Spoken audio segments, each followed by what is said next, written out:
So by October, so now this is a year and a couple months later, I was still trying to battle through everything, and my legs just gave out. I couldn't walk anymore. Everything from, I would get these weird muscle spasms, and they started and they'd go right in the legs. It almost would feel like, it looked a little bit like a seizure, an epileptic seizure. My legs would start shaking, everything. And I couldn't walk anymore. I'd go to stand up and I couldn't make it from here to across the room over there. And my mom and my dad called my primary care at the time, who said, you need to get her to Boston. I think she could have a tumor on her spine. I don't know what's going on. Everything just escalated. So I was sent up to UMass Memorial, which is a teaching hospital up in Massachusetts. I went up there, and I never even got out of the bed the entire week I was there, and they had no clue what was going on.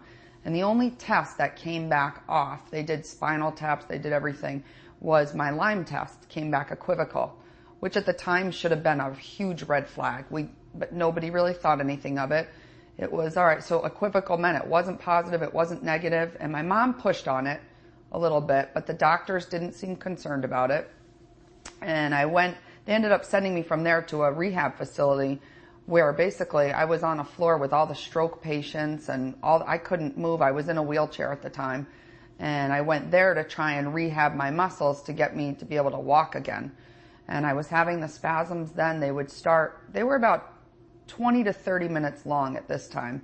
And each day they were getting longer and longer and longer, to the point where the spasms were actually going on for hours at a time, up to 26 hours in an episode. And it was now moving from the legs into the right arm, into the neck, into the head.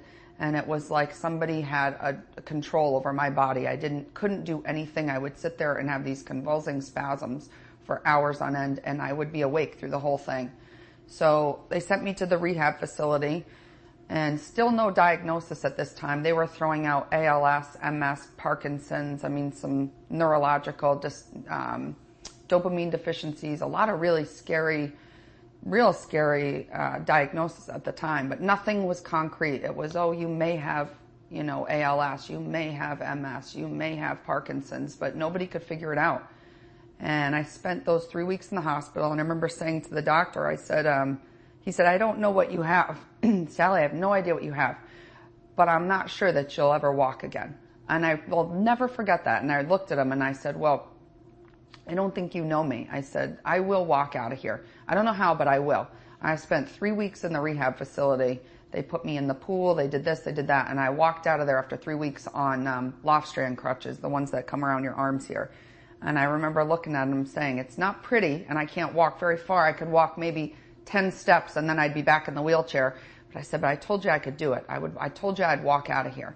And I did. And I went home still with no diagnosis of what was going on, but with this idea of everybody knew there was something. We just couldn't figure it out. So they had a lot of doctors lined up for me. I was seeing specialists in Boston. I went to some of the best hospitals in New England.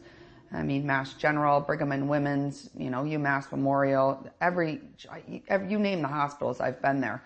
And I ended up finding this one doctor on the Cape that I went to, because my mom was stuck on that Lyme disease test.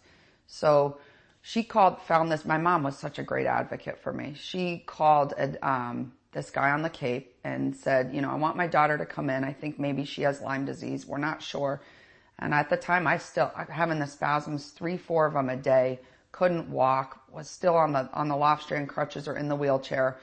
And I ended up going to see this guy and saw Dr. Donta, and I saw him, and he looked at me and he goes, 100% I bet my life you have Lyme disease. Because I told him about the bite I had on my arm, everything, and he said, you have Lyme disease. My symptoms, everything fit completely with what he was saying. And I was so relieved. I thought, for the first time in 2 years, I have a label on what I have.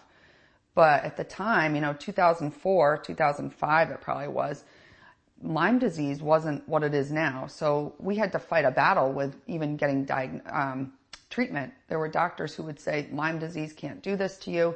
So each time I would go into the hospital, you'd have this battle with the doctors saying, this isn't Lyme disease. Lyme disease doesn't exist. This couldn't happen. She's got something else going on.